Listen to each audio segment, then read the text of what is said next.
오늘은 귀신에게 영적 피해를 당하는 이유를 깨닫고 살아야 하겠지요. 라는 제목으로 말씀을 전합니다.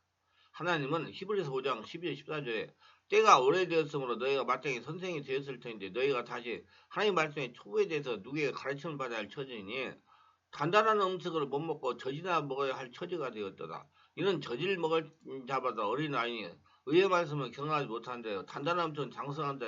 그들을 지각하는 사람이 연단을 받아 선악을 분별한 자들이나 여러분 잘 하라고 그래요. 하나님은 예수를 믿는 성도들이 믿음의 수준이 자라기를 원합니다. 영적인 역사는 모두 비슷합니다. 육적인 눈을 가지고 분별이 불가능합니다. 그렇기 때문에 말씀을 적용하여 체험함으로 영안이 열려야 됩니다.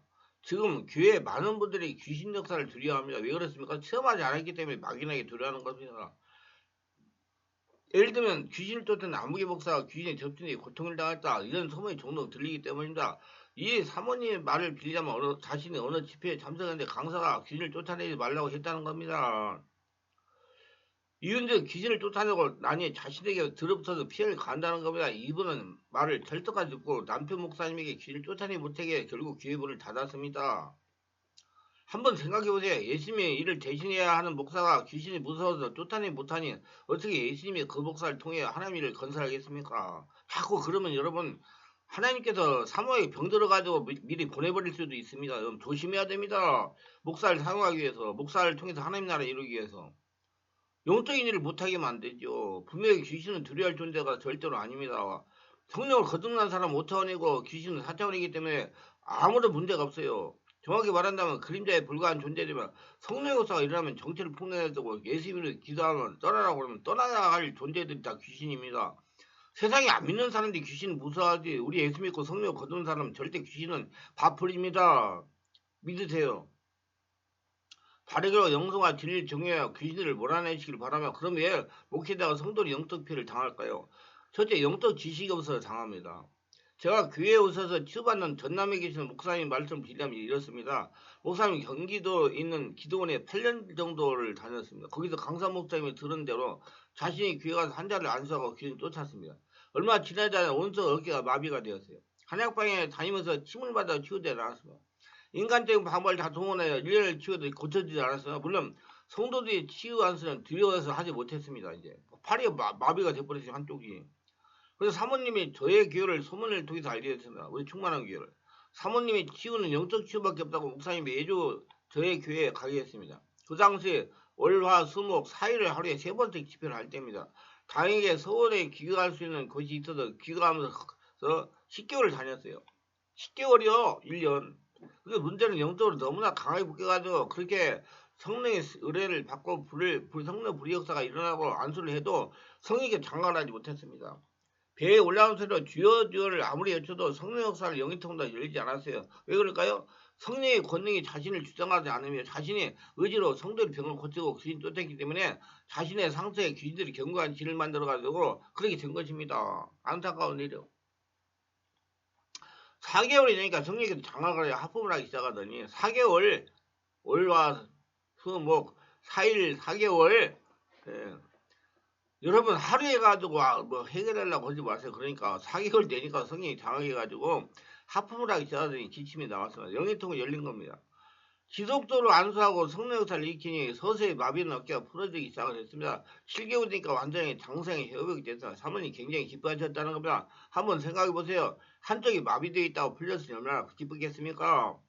별 방법을 다 해도 해결이 안 됐는데 우리 목회자들 성도들이 혹한 문제 있으면 병원이요 병원. 근데 병원에 가서 해결이 안 됐더니 하나님이 해결했더니 얼마나 감사하겠어요. 내가 그런 분들 많이 만났습니다. 이분이 왜 이렇게 고생을 했습니까? 무지에서 고통을 당한 겁니다. 성령 역사가 앞서가는 사역을 해야 되는데 직접 어디를 가지고 사역에 임했기 때문에 영적 피해를 당한 겁니다. 그러나 나쁜 것만 아닙니다. 그 일을 통해서 바른 성령 역사를 하려고 영적으로 깊어졌기 때문에 하나님 편에서는 유익입니다. 이번에 저번에도 토요일날 올라오셔서 집중처를 몇 번 받고 가셨습니다. 영적인 것을 바르게 깨달은 자신이 관리하면서 사역하는 겁니다. 둘째 목사자 자신 힘으로 사역하기 때문에 그래요. 일부 목회자들이 영적인 사역을 자신의 의지와 욕심을 가지고 하려고 합니다. 영적인 사역은 그렇게 의지나 욕심으로 하는 것이 아닙니다. 저는 젊은 목회자들에게 이렇게 권면합니다. 먼저 사역을 하지 말고 자신을 준비하라. 말씀의 비밀을 깨닫고 성령을 기도하면서 영적인 세계를 알고 하나님 관계를 열라는 겁니다. 영적인 사는 성령께서 하시는 겁니다. 자기가 없어져야 돼요. 그래서 성령이 역사하죠. 사역자는 성령의 하나님대로 순종하고 따라가는 겁니다. 하나님의 일인데 자신이 하나님과 관계도 열리지 않았는데 시작을 한다는 건 참으로 무모하고 위험한 일입니다. 그래서 개척교회도 교회가 안 되는 거예요. 반드시 실패합니다. 실패로 끝나는 것이 아니라 제가 처음 받은 영적 피해를 당해서 회복하는 데 시간이 많이 걸립니다. 딜리버에 빠져서 영적인 사역을 하지 못할 수도 있습니다. 우리 한국교회 많은 목회자들이 영적인 사역을 하다가 피해를 당해가지고 사역하지 못하는 분들이 많습니다. 이분들이 모두 자신의 힘으로 이론으로 사역이기 때문에 피해를 당하고 사역을 봅니다. 왜 개척교회는 전부 문제 있는 사람만 와요. 준비해야 돼요. 그래서 준비해야 돼. 자기 일 준비. 자기가 준비하는 건 너는 그래. 자기가 없어지는 거다. 하나님으로 채워지는 거다. 준비가 되어 하나님과 관계가 열리면 성령 사역은 그리 어렵지 않습니다.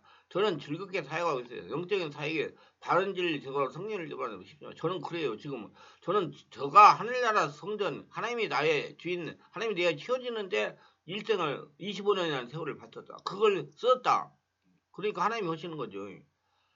보람이 있어요. 영적 피해를 당하면서 사역을 포기한 분들의 이야기를 들으면 영적 피해를 당할 수밖에 없었다는 겁니다. 한마디로 바른 성령 역사를 따라가지 않고 바른 진리를 적용하지 못했다는 걸 막연하게 아는 지식을 가지고 자기가 자기 힘으로 사역했기 때문입니다. 제가 생각하는 준비하는 기간은 사람마다 다르겠지만 자기의 성령 역사가 흘러나올 때까지 준비해야 됩니다. 자기가 없어지지 않으면 성령 역사가 흘러나오지 않아요. 성령 인격적인 관계 열릴 때까지 준비해야 되면 자신 안에 성령으로 가득 채워야 된단 말이야. 자기가 성령 역사가 나와야 한다는 뜻이면 영적인 사역은 사역자 역사는 성령 역사를 환자에 전익해서 환자의 심리에서 성령 역사가 일어나게 할 수 있어야 성공합니다. 그렇기 때문에 사역자의 영성이 굉장히 중요한 겁니다. 자신을 준비하세요. 관심을 가지면 됩니다. 세 번째, 은사를 가지고 사역이기 때문입니다. 많은 목회자들이 성령 은사가 있어서 사역을 했는데 영적인 손상을 당하고 영적인 피해를 받아 사역하지 못합니다. 예. 목사님 성령 은사를 받으러 왔습니다. 목사님 저는 은사가 없기 때문에 말씀 사역을 하려고 합니다. 알아도 지극히 잘못한 겁니다. 영적인 사역은 은사를 가지고 하는 것이 아닙니다. 이렇게 생각하고 영적인 사역을 하니까 영적인 손상을 당하고 영적인 피해를 받아서 사역을 하지 못하는 겁니다. 하나님은 성령 열매가 좋은 사역자와 함께합니다. 하나님 말씀 듣고 순종하는 사역자. 온몸이 하늘나라 성전 된 사람, 자기가 없어지고 하나님 주인 된 사람, 성령 은사는 열매가 아름다지 못해도 나타납니다. 여기에서 나오는 거기 때문에 성경에 보면 다윗을 죽이려고 쫓아낸 사울에게도 예언은사가 나타났어요. 은사를 가지고 영성의 사역이 변화되지 않는 이성과 육체의 귀신들이 공격하는 영성 손상을 당하게 되는 겁니다. 분명하게 영적인 사역 자신의 역사는 성령 을 통해서 자신이 성령이 자신을 통해 나타나도록 사실을 준비해야 됩니다. 그건 자신이 없어져야 되는 거예요. 자신 심령의 성령으로 충만하게 채워져야 됩니다. 자신이 성령의 도구가 되어야 됩니다. 은사를 가지고 사역하다 보면 얼마 가지 않아서 영적인 고갈이 오고 인간적인 육소로 사역을 하다가 영적인 손상을 피해를 당하게 됩니다. 하나님은 그렇게 호락호락하지 않았으면 사역자의 심령이 완전히 하나님이 채워질 때까지 기다리십니다. 기다리다가 수준이 도달하면 성령에서 감동하시면서 영적인 사역을 하게 됩니다. 넷째, 계획서 없는 사역을 하기 때문이다. 저는 분명히 성령 치유를 하려고 하는 분들이 이렇게 말해요. 정확한 시간을 정해놓고 사역을 하는 겁니다. 무슨 일이 있더라도 정한 시간에 끝내라는 겁니다. 영적 문제를 가지고 해결받고자 찾아온 사람들은 어차피 문제만 해결받으려고 합니다. 빨리 그것도. 근데 바르게 알아야 할 것이요. 날이 새서 불사 관속에 또 문제가 해결되지 않는다는 겁니다. 환자가 영적으로 깊어지면서 하나님의 은혜가 채워지면 만큼씩 치유가 됩니다. 말씀과 성도를 진리를 깨달은 만큼씩 성령의 역사가 그 사람 장악하는 만큼씩 이거 정말로 가슴에 새기세요. 각인시켜야 돼요. 이것이 하나님의 치유의 목적입니다. 치유를 받으면서 하나님께서 원하시는 영적으로 바뀌기를 원합니다. 하나님은 그 문제를 통해 가지고 하나님 나라 성전이 되기를 원해요. 현실 문제를 가지고 고쳐서 하나님 나라 성전 돼서 하나님의 사람이 되기를 원합니다. 그렇기 때문에 한 방에 안 고쳐져요. 욕심이죠. 환자가 말씀의 비를 깨닫는 만큼 치유된다. 그렇게 해서 치유된 하나님의 뜻이 그 사람한테 이루어지기 원하는 거다. 하나님의 뜻은 필자가 눈이 광대해서 믿는 하나님의 자녀가 지금 마음의 천국을 이루고 삶에서 아브라함의 복을 받아 누리면서 하나님의 군사를 사명을 감당하는 천국에 들어가는 겁니다. 그렇기 때문에 치유의 문제를 해결은 하나님의 시간표에 따라야 됩니다. 사역사가 욕심을 가지고 자기가 그런 사람 고쳤다고 뭐 광고해가지고 어떻게 해보려고 이건 절대로 그런 거 가지고 환자를 치가 변화시키고 마음대로 되지 않는 것입니다. 안 돼요. 그래서 시간을 정해고 사역을 하는 겁니다. 되는 환자가 기도하고 말씀을 깨닫고 영적을 깨닫는 만큼씩 하늘나라가 됩니다. 그래서 절대로 안수만 해서는 환자를 정상 회복시킬 수가 없어요. 70%는 사역자가 어떻게 할 수 있대. 그래서 30%는 안 되네. 그러니까 30%는 본인이 기도해야 되니까 처음부터 본인이 하나님께 기도해가지고 하나님의 역사가 자리에 머물러 해야 돼. 진리의 말씀을 전해 환자의 영을 깨워야 됩니다. 사역자가 되려는 분들 알아야 할 것은 사역자의 영성도 어떤 능력이 있는 목사의 암수 한번 빵 뚫리는 능력이 나타나는 건 절대로 아닙니다. 치유도 70%밖에 다른 사람 통해서 안 된다. 30%는 안 되네. 그러니까 그것도 똑같은 이치예요. 자기가 되는 것도 어떤 사람을 통해서 37% 될 수 있지만 30% 자기가 하나님과 직접 1대1 관계를 맺어 돼야 된다는 얘기입니다. 깨달으세요. 사역자가 영적인 비밀을 깨달은 방식이 깊어지는 겁니다. 그리고 쉽게 능력받아 한탕하려는 생각은 접는 게 좋습니다. 하나님은 정확하게 사역자의 인격을 성숙시켜 측정하고 하나님 나 되기를 원하고 하나님이 그 사람을 통해서 일할 수 있는 상태, 하나님 말씀 듣고 순종하는 상태가 됐는지 안 됐는지 보고 일을 시키고 능력을 풀어주셔요. 그래서 시간을 정해놓고 계획서는 사역을 해야 영적 피해를 당하지 않습니다. 다섯째, 자신을 정화하는 시간을 가지지 않았기 때문에 자신을 만드는 시간, 사역이 끝난 다음에 자기 관리를 해야 되면 많은 치유 사역자들이 치유사 갈 때 타고들은 귀신 역사로 탈진 현상을 겪고 있으나 이런 자신의 관리를 게으르기 때문에 당하는 겁니다. 그리고 사역자는 하루에 성의 깊은 임자의 배업을 계속해서 온몸 기도를 해서 제거해야 됩니다. 저의 경우 이렇게 제거합니다. 의식을 백발에 두고 호흡을 깊게 들이쉬고 내쉽니다. 이때 아랫배가 아픈 경우 있어요. 그러면 자신의 손을 통증부에도 계속 강하고 호흡하면 통증이 없어지면서 하품이나 기침에 트림을 통해 나갑니다. 조금 있으면 머리가 맑아 상쾌해지고 마음이 편안해집니다. 자신이 생각해서 마음이 가볍다 생각하면 나빠져 나가는 거 굉장히 시간이 걸려요. 2시간 이상씩 걸릴 때도 있어요. 정말 저는 사역을 나서 정말 기도를 많이 했습니다. 아랫배 성령 역사. 우리 그래서 사역 시간만 하라는 얘기에 자기 관리 시간을 가지고 우리 성도의 사역자는 앞에 설명한 깊은 영의 방법을 터득하며 자신의 영성 관리 대단히 유익합니다.